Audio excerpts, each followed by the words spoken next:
Umangat na po si Pinay tennis ace Alex Ayala sa panibagong career high na number 29 sa WTA World Rankings. Oy, Mula congrats. number 32, umangat po si Ayala ng 3 spots matapos makakuha ng 1,525 ranking points, 1,525 ranking points. Sa nakarang kampanya ni Ayala ay nakaabot siya ng round of 16 sa Indian Wells bago matalo kay Linda Noskova.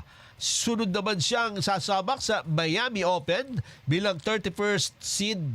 Sisimula ni Ayala ang kanyang kampanya sa round of 64 kung saan makakalaban niya ang mananalo sa laban nina Laura Shigmund at Petra Marcinko.